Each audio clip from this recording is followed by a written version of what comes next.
Once again, ladies and gentlemen, welcome to MPRS Shipping and Logistics presents Global Freight Forum, powered by Win Asia Maritime in association with Dakshin Bharat Gateway Terminal, co-presented by Indian Oil Corporation, hosted by VOC Port Authority, and organized by India Sea Trade and FIO.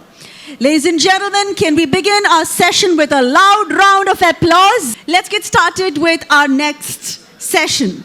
To begin the first session on the topic, Tuticorin Port's potential and its unique selling proposition. To debate and deliberate on this topic, I would like to take this opportunity to invite our esteemed panelists on stage. Put your hands together to welcome Mr. Tapaswi PVM, Vice President EXIM, Commercial and Logistics, Arvind Limited. Ladies and gentlemen, a loud round of applause for Mr. Tapaswi PVM. Welcome, sir. Thank you for joining us. Moving on to our next panelist, Mr. C.M. Muralidharan, Area Director, India, Unifeeder. Ladies and gentlemen, let's welcome him on stage with a loud round of applause. Mr. Kumar Duraiswamy, CEO, Eastern Global Clothing Private Limited and Joint Secretary of Tirupur Exporters Association. Welcome, sir. Mr. Subhash Rajkumar, General Manager Operations, India, Sri Lanka and Bangladesh, Hapag-Lloyd. May I request Mr. Subhash Rajkumar to kindly come on stage. Let's welcome him. Ms. G. Gayatri, IRTS, Area Head, Area 3, CONCOR. Ladies and gentlemen, let's give her a loud round of applause. And it's now time to welcome our moderator of this session. We have Mr. G. Vipin Shankar, CEO, Indian Subcontinent, John Freight Systems Limited, here today to moderate this panel discussion. A seasoned professional with qualitative experience acquired over the years.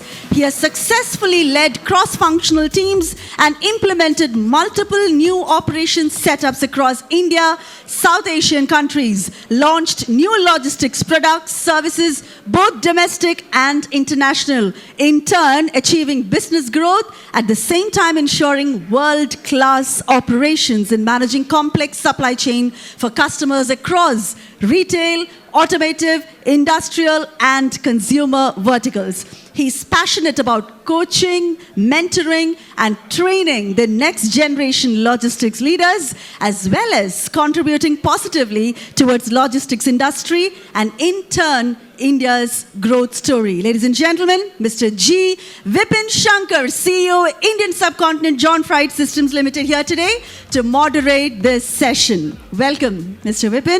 The floor is all yours. Over to you. Thank you for the nice introduction. Good evening to one and all present here. It's really an honor to be the moderator for such an eminent panel. I think it's well represented, across the export fraternity. We've got Mr. Muralidharan from the feedering segment. Of course, Mr. Kumar Duraiswamy again representing the Tirupur Exporters Association, Gayatri from CONCOR, and of course Subhash from a liner and a MLO perspective. I think the topic given to us as a panel was Tuticorin Port's potential and its unique selling proposition. I think all the eminent speakers before in the inaugural session, they did speak about how important is Tuticorin from a container perspective, from a break bulk perspective. The second largest port in Tamil Nadu, I suppose the fourth largest container terminal port in the country. A lot of ready-made garments move through this port.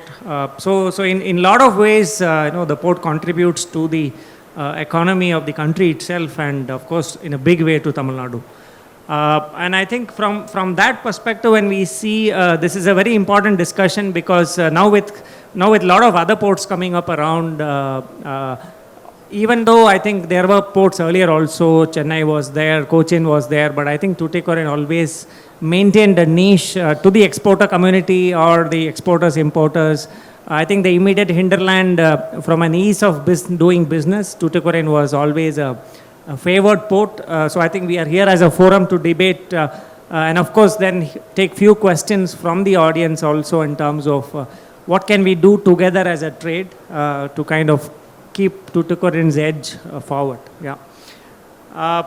So my first set of, I would like to open with Mr. Subhash, General Manager from Hapag-Lloyd. So he represents not only Hapag-Lloyd, but I would say more from the mainliner's perspective. So I think, Subhash, typically Tuticorin has been always a feeder port, right? Primarily connecting Colombo, and then you have other ports also it is connecting in a smaller way, right? As someone representing from Hapag, from an MLO perspective, right? How do you see, this trade strengthening, especially now that Hapag even has a stake in one of the container terminals, right? So from a MLO's perspective, how do you see this port overall, container port overall? Hello. Firstly, very good afternoon, ladies and gentlemen. And it's again my honor to be a part of this eminent panel out here. And thank you again, C-Trade, for organizing this. And well, coming to your question, you're right. Tuticorin has always been a feeder port, transshipping volumes out of Colombo. And the way things are going now, it seems it's not far behind that we'll have bigger vessels calling. As far as Hapag-Lloyd is concerned, we do have you're all aware, we have a stake, 40% stake in JM Ports. And TICT being one of the major ports, we do have a lot of hope on that. It's a very long-term strategic decision what we have taken, and we are looking at a lot of avenues on this. What we get out of it is obviously improvement in port processes, the productivity levels, the service levels, what we are going to give to the customers are obviously going to be something much better. It's a strategic tie-up which we have with our partners. So that would obviously look at it. Going ahead, I also want to touch upon what we are doing also since we have been talking a lot about the green energy. I'm sure we have seen that there's a lot of focus on that, along with a lot of gender diversity, which again is one of the main focuses of the terminal. All this is in a way what we want to give back to the customer. Going ahead with the recent dredging and the turning circle, which has now become much bigger, allowing 14,000 TEU ships to come in. There is a lot of discussions ongoing at our end, and I'm sure it's not just with Hapag as an MLO. I'm talking this probably from everyone's point of view. Having a mainline vessel call is dependent upon a lot of factors. The commercial side of it is something which we are working on. The volumes which we would want to have, these are the things which we are taking into consideration. We are also a part of the Gemini cooperation, if you're all aware, along with Maersk. That's more of the operations optimization which we are looking at on a larger scale. Though maybe most of the vessels today of the services are not calling smaller ports, they're calling bigger ports. But going ahead with all these developments, what TUT is seeing, I'm sure there is hope. We are looking at it. It's too early to say anything, but I'm sure as of today, there is a lot to look forward to, and we are working on it. And as and when some better picture comes out, we'll surely get back. Thank you. Thank you. Thank you, Subhash. One more question maybe I would like to touch upon before we move on to Murli from a feeder operator's perspective, right? I think a lot the trade is hearing about Vizhinjam. Of course, some people already a lot of transshipment activity there. So I think maybe from an MLO's perspective, how do you look at Vizhinjam versus Tuticorin, and from a gateway cargo perspective, right? I think everybody knows Vizhinjam from a transshipment perspective. I think it's widely known, but for the gateway cargoes of southern India, when you look at that with such large scale vessels coming into Tuticorin, into Vizhinjam, how do you see, both these ports playing out from a MLO's perspective? Vizhinjam, yeah, the new kid on the block, right? Yes, everyone's talking about it. Everybody's seeing what's happening, but as of today, the way I look at it, it's a very big transshipment hub which is going to be there. Could change a bit in a couple of years' time, but as of today, I don't think that would have an effect on duties cargo. Like you just mentioned, the southern Tamil Nadu cargo, which comes probably Madurai, Karur, and Coimbatore, and all those cargo. That's bound to come here. We've already established that UT is the gateway port. So I do not see the cargo going away from here. The cargo which is bound to come to TUT, the import-export is going to remain. Will be a bit here and there, but I don't think we should look at Vizhinjam as a threat. In all possibilities, as a for transshipment, I would be happy, obviously, with the facilities being provided to Vizhinjam. And again, I'm talking from another, not just from a HAPEC point of view, it's a general, right? It does not be that we do not want to go to Vizhinjam or... everybody has got their the position in the fraternity, port fraternity. So people who are looking at more at the transshipment hub with the location, I'm sure Vizhinjam is there. And for people who want to still continue with EXIM from the catchment area in and around Tuti and South Tamil Nadu, I am sure, and that's going to be there. That growth will always be there. So that's how I look at it now. Probably things could change in a couple of years' time after the infrastructure grows, how the connectivities start coming in, which is not just for Tuti but also for other ports. But I'm sure by the end of it, both will have their own roles to play. Thank you. Okay, thank you. That's a very balanced kind of a view. Yeah. Thank you, Subhash. We'll move on to Mr. Murli, Regional Director for Unifeeder. So I think Murli, from someone representing Unifeeder, which operates vessels across the Indian Ocean subcon region, right? How do you see Tuticorin? I think we saw an MLO's perspective as somebody who also operates own vessel operations. I think not only not only EXIM, but I think you're also into coastal in a big way, right? So how do you see Tuticorin?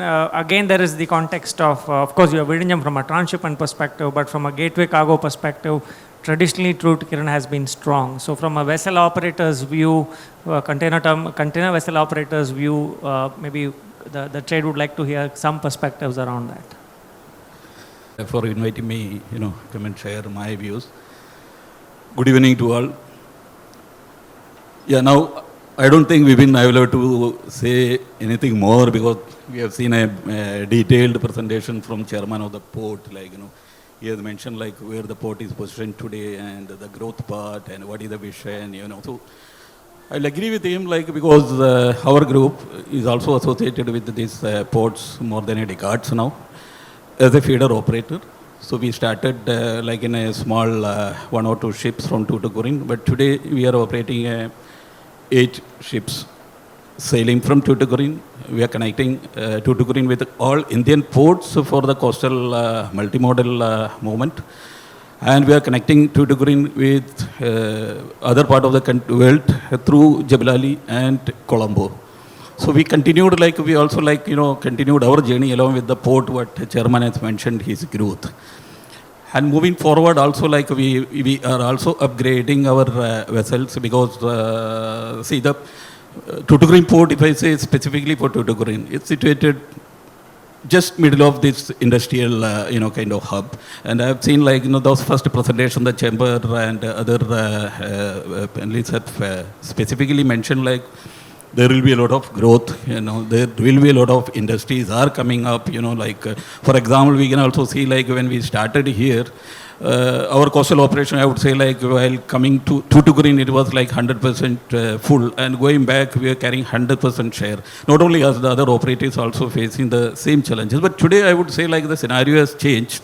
And we are also getting a lot of domestic cargoes from here to other parts of the country, basically the textiles, then these solar panels, Along with that, I will come to that Vizhinjam, a lot of cargo is moving from here to the EXIM cargo. I'm talking about the EXIM transshipment, the cargo which is moving from here to Mundra, because from Mundra, Navasheva, there is a direct, mainline ships sailing for, all other US, Europe, Far East. The cargo which originating from here, earlier it used to go to only Jebel Ali or some other Colombo or, So now there is an option for the customers or the lines to move that cargo into either to Mundra or some other port, from there. So we are well connected with our shipping, plan from Tuticorin to within country and even the overseas, So, coming back to your question of Vizhinjam, I don't think, as Arun said, is not going to impact much, because Vizhinjam has got their own kind of plan. We all know it's going to be a mega transshipment hub. So Tuticorin have their own kind of the cargo which is originating from here. And see, the thing is even if you look at, go to Chennai, within that 10 kilometers there are 4 terminals, which one, including we are operating as a DP-build group. So reasonably all terminals are operating a reasonably good volume, So even if you look at the North Mundra or those areas, there also we are operating one terminal. We are coming out with a mega terminal in Kandla, it's a huge project.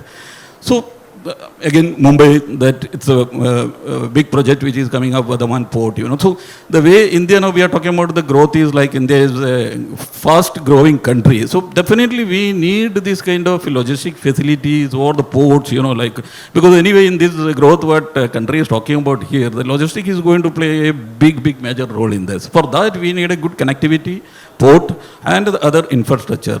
So I don't think it's a competition, or maybe it will be a complement each other, maybe Tuticorin and Vizhinjam moving forward. And even I used to tell my team also, if somebody is starting a new operation, whether it is coastal or any other feeder operation, we should not be worried much, because when there is a new services or the facilities coming up, it will only help the trade to grow, So I don't think somebody else is coming, so I'm going to lose my business. So that is the way I'm looking at it. I may be wrong, So these are my perspective with these two your questions. Moving forward, I'll have more to share. Yeah, thank you. Thank you. Yeah, I think again a quite balanced view. I think Vizhinjam versus Tuticorin, I think we heard two perspectives, one from the liner perspective, another from the feeder operator's perspective. And I think, of course, there is enough cargo for everybody, or, if we have more and more players, I think, it's not about competing with each other, but the trade will have more facilities across, right? Thank you. I think we'll get back to you after we go to the other panelists. So Gayatri, from a CONCOR perspective, I think, of course, everybody is talking about integrated logistics, you could call it intermodal, multimodal and all that, right? So from a CONCOR perspective, as somebody who operates, again, rail terminals and container terminals across, of course, you're trying to bridge it with rail where possible, or there is a road bridging happening. And so from your perspective, if you look at the southern hinterland, right, how do you see Tuticorin as a gateway, where either, because I think the most asked question is, when is Tuticorin getting rail connection? And I'm sure Gayatri gets asked that question every time she goes on stage, So how does that play out, from a rail terminal operator or rail operator's perspective? That will be interesting to hear. Thank you for the question. And before I answer this, I would like to thank the organizers for inviting me here today. So like I'll just divide the questions into three parts. First, we started with multimodal transport. I think that I don't really need to explain what is multimodal because everyone talks about multimodal, like, you know, it's like different modes of transport, which is helping the customer reach from end to end. CONCOR per se is now totally into multimodal logistics. We have totally entered into the fray, and we are doing rail connectivity plus first mile, last mile connectivity also. And apart from that, as you would have heard, we are also, like, we've not started, but we are venturing into coastal and other areas also, so that we want to be a total multimodal logistics player in every possible way. So this is one part of how we go into multimodal logistics.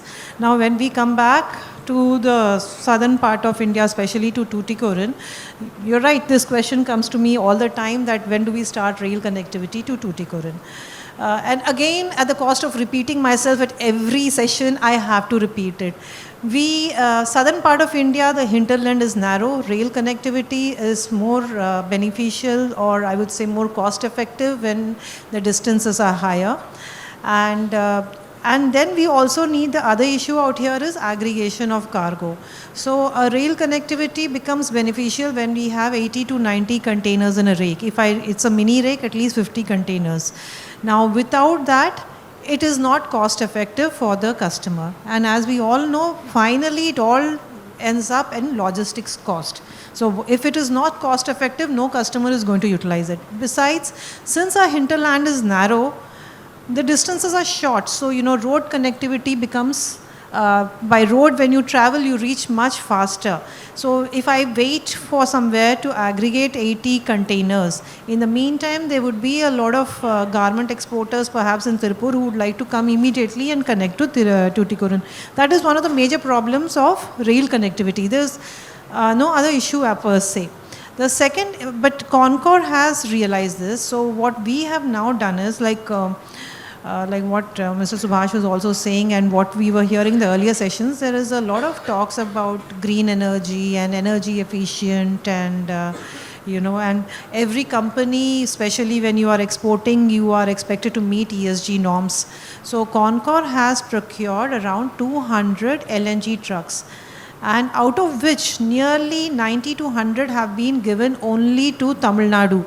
It is only in the southern part. We are at present applying 50 from Tondiarpet.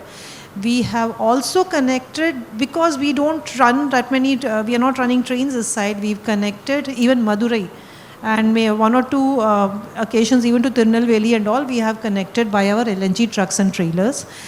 We've got around 40 more, out of which 20 we are placing at Whitefield. So for traffic which is from Tuticorin to Whitefield or Whitefield to Tuticorin, till a rail route proper takes place, we can always connect it by our LNG trucks and trailers. We will be placing another 15-20 at Coimbatore. Basically, we are placing wherever there is a fueling point, we are placing it near there. So from Coimbatore also, we can bring traffic, Coimbatore, Tirupur, all these areas we can bring traffic to Tuticorin. So this is how we can start off with rail connectivity. Apart from that, when we come to, road connectivity, and apart from that, when we talk about rail connectivity, I would like to inform the Tuticorin trade, like in Mysore, we have a terminal for which Customs has already issued the Section 45. So within a month or two, it's going to be a fully fledged EXIM terminal. We can handle both export and import cargoes there. So I know from here there is a lot of cargo which goes to Mysore, and there's also return cargo. In this regard, I would request the shipping liners to open a BL point at Mysore and at Irugur also, because Coimbatore also, unfortunately, we don't have a BL point also. So, you know, coming here becomes a problem. So at Mysore, if there's a BL point, and if shipping liners are willing, they can go to Mysore, and we can drop the containers there, and we can get export cargo. That way, what would happen is the logistics cost for the customer would automatically reduce. Because now what happens is, if the shipping liner insists that we have to come back to Tuticorin, we'll have to get back empty containers. Now, empty containers, railways will take haulage. Even if we leave everything else, you will be still paying for the railway haulage, which is a cost which will be added to your bill. So logistics cost increases. So the thing we would request all the shipping liners is, like, please open a BL point there, let the containers remain there so that when we come back, you can get loaded containers and it will automatically reduce the logistics cost. So these are 2-3 ways in which we are trying to work out whether we can how we can help the Tuticorin customers.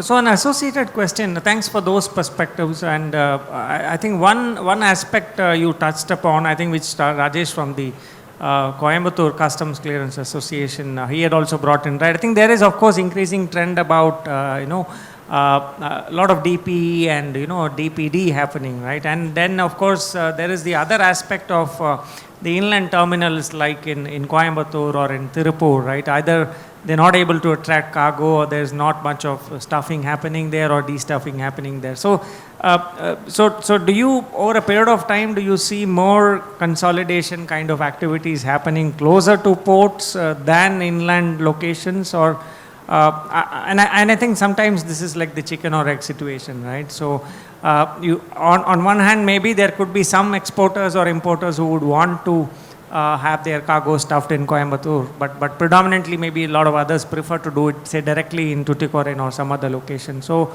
any trends you see general or, and as somebody, I think you operate the terminal in Coimbatore, so how do you see this? I would love to see that, these are, we have more stuffing in the terminals so that it becomes easier for us to consolidate the cargo and get them here. But yes, right now it is happening at the ports more. So that is there. And if it changes, it's very good. And in fact, since we've touched upon DPD, DPE, I would like to also inform, because now Tuticorin is also open for DPD, DPE. Yes, what we've done, like last week, we had a meeting, the entire CONCOR team with our CMD, we had a meeting with the CSLA and other shipping liners at Mumbai. So where one of the requests we had made, because what happens now is when there's a DPD container, like here, of course, it has just started. But in most places, what happens is the shipping liners want the DPD containers to come back to their port from where it was taken. So that will automatically add to the cost for the logistics player. So we've requested, you please put it, you keep it in the terminal which is nearby. And we'll try to get back export loads on it. I mean, if they keep insisting it has to come back, yes, the logistics cost would be higher. So this is something I thought I should let know, because this is something we are pursuing, and maybe if the trade can also pursue this, that would really be helpful. Okay, thank you. I think maybe later Subhash will come back to you to get a perspective on the liner side. I'm sure everybody, the other liner folks here as well, who may have a perspective on why equipment imbalances sometimes matter, and what's the challenge of picking boxes at one location, dropping them off at another location. We'll move on to Mr. Kumar Duraiswamy from Eastern Global Clothing. He also represents Tirupur Exporters Association as the Joint Secretary. So Kumar, from with the global trade, like a lot of chaos around the new dynamics, the US White House, the new regime there. From an RMG shipper or an exporter community's perspective, right? Overall, how are you seeing the RMG trades? Maybe we can talk about that initially, some perspectives on how do you see the trade flow happening for RMGs given the global situation, especially in US and things like that. First of all, thank you, C-Trade and FIO on behalf of Tirupur Exporters Association for giving this platform every year to exchange the views between the manufacturers, exporters and the logistics community. This year, with a lot of challenges, the last 10 years it was not a great journey for Tirupur in particular, particularly RMG exports. A lot of disruptions were there, right from demonetization, right from implementation of GST, then comes the COVID-1 and COVID-2, then economic slowdown in the Western economies. But still, Tirupur is known for its resilience, and this year we have surpassed and we registered a remarkable growth of 44,747 crores end March 2025, which is almost about more than 20% we have crossed the earlier turnover. And for sure the potential is great. We are looking for a growth of 15 to 20% every year from this year, and in 5 years we should be reaching 100,000 crores of export turnover alone. And adding the domestic turnover current year, we have Tirupur altogether does a turnover of 70,000 crores and employing about more than 1 million people. So this is the strength of Tirupur, and given the geopolitical situation favoring India, particularly the political situation in Bangladesh, and Bangladesh is going to lose their GSP status in another 2 years. So the bigger retailers are already started bringing back their infrastructure in India, particularly in Tirupur. And again, we have already signed the FTA with UK, and which will come in effect in another 3 or 4 months. And the bilateral talks between US and India, which is happening now, and we may get a good news within another fortnight's time, which is also going to favor India. Even in this tariff situation also, India is one of the country which is placed, as far as the RMG is concerned, which is placed in the least tariff category, where it is again favoring India. And we can see a lot of US business coming into India, particularly to Tirupur. And thanks to the state government, they have also announced 5 textile parks. Apart from the PM Mitra Park, the state government has announced 5 textile parks, and one is coming in Tuticorin, and 15 exporters have shown interest to bring the factories over here, and the factories are also graduating. For example, 100 machine factories are now becoming 200 machines, 200 is becoming 400, and 1000 machine factories are becoming 2000 machines, which means it is a clear sign that next 15 years it is going to be Tirupur's year on the RMG sector is concerned. And as far as the challenges are concerned, definitely there is a very big challenge, particularly on the logistics part. The buyers wants to de-risk China, or particularly on the RMG part, but again the crux lays in the logistics. From China to Los Angeles, the transit is 15 to 18 days, whereas if we send it from Tuticorin, it takes 40 days to 45 days, sometimes 60 days, and rollovers, which gives us sleepless nights. This is again a very big challenge which has to be addressed at this point of time. And as we spoke the other day also, I mentioned the same point. And as far as Tuticorin is concerned, Thoothukudi and Tirupur always share not a trade relationship. Apart from trade relationship, for decades and decades, the CHAs and the forwarding agents here share a family bonding with most of the exporters in Tirupur. And we always feel very comfortable routing our cargo through Tuticorin, because not only because of the distance, it is also because of the ecosystem developed all these years. This ecosystem has favored most of the Tirupur exporting community, and for sure, I mentioned 44,747 crores. Without Tuticorin, definitely it will not be possible. I definitely give the credit to Tuticorin logistic fraternity for this. And also, if I want to also mention another important point is there was a little tussle going between our transporters and the local logistic fraternity, and which we intervened, and the CHA agents and the forwarding agents and the CFS owner associations, they were so cooperative.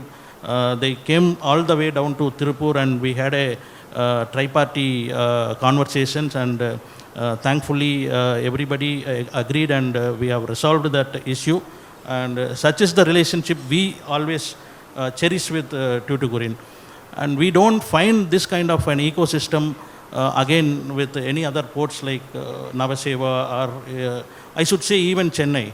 I'm not degrading other ports and upgrading Tuticorin. That I am talking about the practical points. For example, our operational logistics staff will be talking to the operational staff of the particular CHA or the forwarding agent or the CFS in charge. That kind of an communication saves us a lot of air freights and discounts. that itself accounts a huge sum of money, and that is only possible only through Tuticorin, because these kind of ecosystem, we don't know what is the status of our cargo until it is loaded in Navaseva or on in Mundra. That is the main challenges what we are seeing. And I was given to understand for some given reasons, the mother vessel which is proposed to come into Tuticorin is not coming.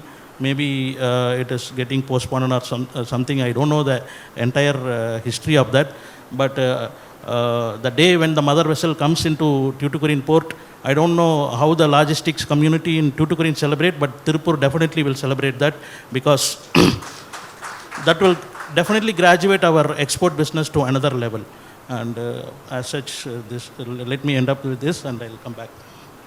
Okay, thank you. I think very good perspectives in terms of, traditionally how Tirupur has been always supported by Tuticorin as a gateway.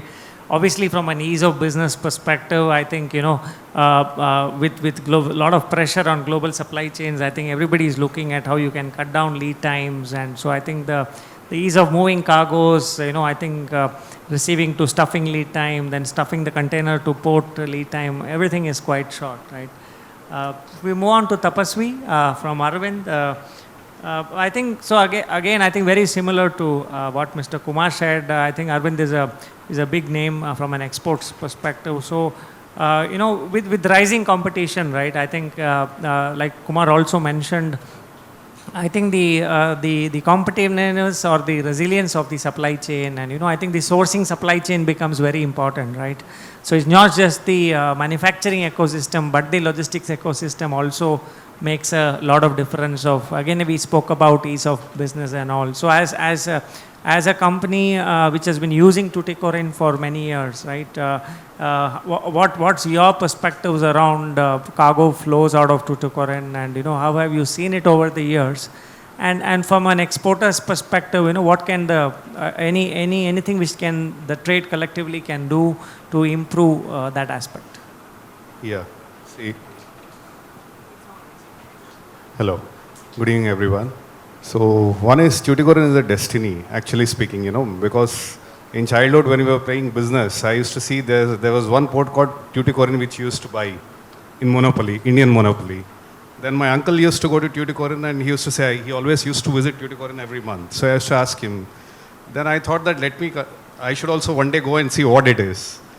Then when I joined, I did my engineering in Chennai, but even then I couldn't get time to visit Tuticorin. Then after that I was in Bacardi in the later point of years. We used to import a lot of bottles from Sri Lanka, caps and bottles. So that was very easy. Ease of doing business started from there. That is where I got to know that, okay, this is a port wherein we can do business easily compared to Navashava and other ports where we were importing. So that was one part. Then when I joined Irvin later part, so that is where when my team told that we are exporting out of Tuticorin, because H&M and M&S, Gap, all our customers, they consolidate in Tuticorin, and from there they export the containers. So that is when I got to visit in 2022, and this is one more opportunity which India Sea Trade has given. Thanks to that. So if you talk about ease of doing business in Tuticorin, well, I can vouch for that. That is because whenever we think of exporting from Chennai or Tuticorin, always my team comes back and says that we'll have to do it from Tuticorin, because ease of doing business and information flow and the forwarding and CHF fraternity, their support is very much there. So it is much better over here. So that's the reason we always divert our cargo, although we have opportunities wherein we can export it from any of the ports. Our customers give that opportunity that you can export from any of the ports, any of the CFS, be it Mundra or Chennai or any of the CFS. But we always prefer Tuticorin to be the port where we are exporting from Bangalore. And a few years ago, we started from Ranchi and Indore also. So when we started from Ranchi and Indore, then we were in a dilemma what to use, because Mundra is 2,300 kilometers, Tuticorin is 2,600 kilometers. So obviously, if you look at logistics cost, we thought that let's go with Mundra. But again, the team told that no, it's better. Even the transporters who are placing vehicles from Ranchi and Indore, and the team also told that no, it's better to use Tuticorin rather than Mundra. So although my head office being in Ahmedabad, we are still sending the material from Ranchi and Indore to Tuticorin. So that's the support we get over here. But see, this is all good. But earlier, one of the speakers has spoke. He spoke now that there are a lot of issues in terms of GST. There, the people are harassing a lot. So that's practically there. So if this harassment continues, then people would divert again back to Chennai. There's an option. So people would divert back. So there should be someone from here who can lead that and say that no, for a comma, for a full stop, for an address, spelling mistake in the address, if the GST officials harass and say that we will not let the truck go until you pay the amount, you pay the fine of 25,000, 50,000, 75,000, well, your ship will not wait for you to pay the fines. So these kind of things we are not facing elsewhere. Why we are saying if it is across the country, because I handle across the country, I can say that we are not facing these issues across the country, but especially here, we are facing these kind of issues for GST. And second is, you also mentioned about drawback. So those issues, you know, the EGM filing is a big issue which has cropped up again. Earlier it wasn't there, but now it cropped up. So if these issues are sorted out within time, if there is a window wherein people can go and speak and get this sorted out, that will really help, you know, to sustain. We have to sustain now. We have achieved something, but we have to sustain now. I mean, if we don't sustain, then comes the option of Vizhinjam and all what we are talking about. But if we sustain and the business is stable, then why do people have to think about other ports? And Vizhinjam, if you say, I mean, see, people look at stability and unions also. So always people would prefer Tuticorin. That's the answer to your question. I mean, it's not a balanced view, finally. Okay, so stability is important. That's the reason we would prefer Tuticorin even then. And then systems. There are a lot of systems like we have DGFT, IceGate, then forwarder systems, then our customer systems. What we are expecting is there can be a gateway system from the port itself. The main port, the Tuticorin port can have a bridge system wherein Tuticorin port bridges with that external system, shares the data of VGM or EGM and all those forwarder details, shipping line details, and what is happening in the port, whether it was loaded or not. So all these things are shared to that third bridge, and all the other exporters or the other eggs in fraternity attaches to that bridge, so that tomorrow if you're not doing an API directly with the port authority, the government authority, so you're not at risk completely. You're out of risk. So whatever happens, anything, I mean hacking or anything happens, it only happens, it hits the bridge, not the principal company. So if that bridge is available and if we can do an EDI with that bridge, so all the fraternity will come into one place and the information flow would be seamless. That will help the industry. Thank you. Thank you. Thanks, Tapasvi. Yeah, I think a lot of positives about Tuticorin. Of course, you have brought out some of the pain points, like the GST. I think, of course, Commissioner was here earlier. Of course, the other trade people are also here. Hopefully, we are able to take it from the forum's perspective, to the relevant authorities, whether it is the EGM, the drawback issues, some of them which you have mentioned, and yeah, quite rightly put, I think, in terms of as long as all the aspects which have made Tuticorin have a edge from a ease of business doing perspective, I think it will continue to have its flow irrespective of other competition around. Perhaps Subhash, I get back to you from an earlier point. I think that's something which Gayatri had brought up as well, that today we talking about a lot on intermodal, multimodal and all that, but shipping lines for whatever reasons, continuing to insist that if you pick up a container in a port, you have to drop it back, or this whole equipment play. I mean, what's your perspective from MLO side of things? How do you see it, and what can you think this will get better over the coming years, or how do you see it? We've been, equipment is of prime importance today, right? There's a lot of imbalance in the trade. Everyone knows that. And getting a box at the location where it is required is something which we basically look at. I know we had, like Gayatri mentioned, we did have a meeting along with CONCOR in Mumbai recently, and there were a lot of positives which have come out of it. But just to answer your question, why we want the box to come back is basically because of the imbalance which we look at. If we need to drop it at some place, it's more of opening up of, like Gayatri mentioned, of a BL point, which is in today's scenario is not what we look at. We want to more consolidate at different places. But if there is an ICD which opens up and there is a volume there, for sure boxes will be moved.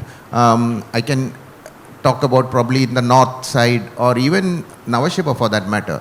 The ICD Tumb, which is hardly any kilometers away from the port, but the volumes are so high that we are able to ask customers to pick up boxes there or drop it there, so that's there. Side by side, there is also some other companies today who are working on this. A couple of startups are also there, and there are also some well-known companies who are working towards this particular model. And we have been given some presentations, and more or less we are finalizing one or two of them, and we are trying to work this model what you are mentioning right now of the boxes being dropped at a location and the customer picks it up from there, right?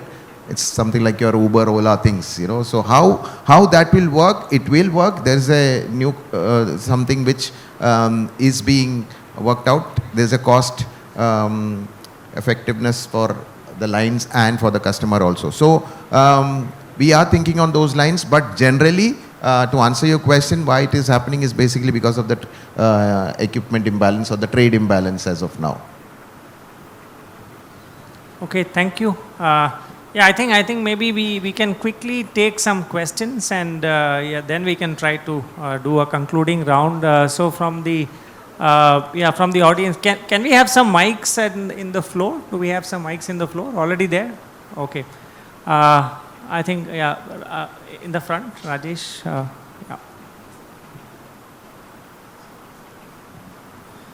Ma'am, again, it's a great news. It's a big bonanza. You said 20 vehicles you're giving to Coimbatore, Tirupur.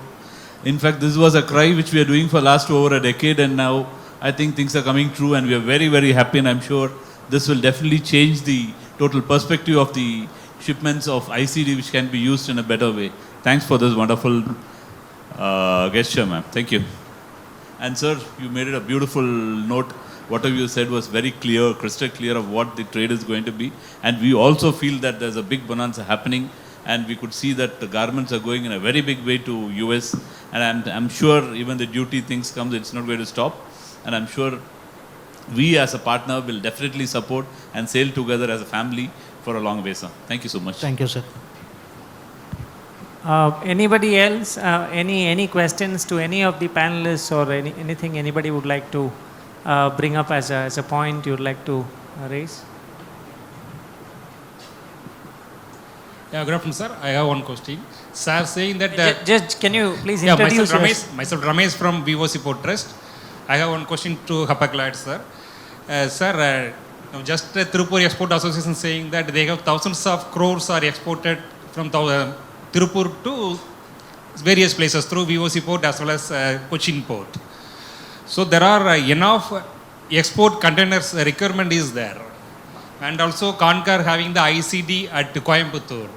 So if you can open the account that a container can be dropped at ICD Coimbatore, easily they will be able to pick up from that place. Like you said in the JNPA, same way they will get benefited.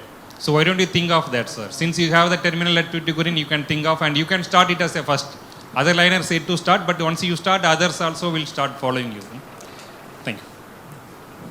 Thank you for the question. Well, dropping of boxes, again, I'm coming to the same thing. All these volumes are not coming to me as Hapag-Lloyd, right? We are talking about a system which needs to be made. The services from there have to start. Once the services start, a BL point can be opened, and accordingly my boxes can be started stuffing from there. My commercial team can start working on it. Presently, we are not looking at that picture. From what you mentioned, you're right. There is a lot of volumes going out of Tirupur. Why is the cargo still coming from Tirupur all the way to Tuti or to Cochin, other places, right? So it's basically that we also want this to happen, but today what I heard from earlier also, there was some ICDs which my friend was telling from at Coimbatore, which opened and then died down, right? So there has to be a reason behind that. Why are the customers not able to connect those boxes from there here? So looking at the positive side, like I said, we are working on something wherein this system is being developed, and we cannot just park our boxes at some places until we have a confirmation that the boxes will be picked up and the volume would the optimum usage of the equipment is what finally it ends up. But surely your point well taken, and wherever there are volumes, we'll surely try to do what best is possible from HAPEX point of view. Thank you. Okay, thank you. I think, yeah, with that, I think if no other questions, then we'll try to. Okay, one last question. Okay, one last question. Yeah.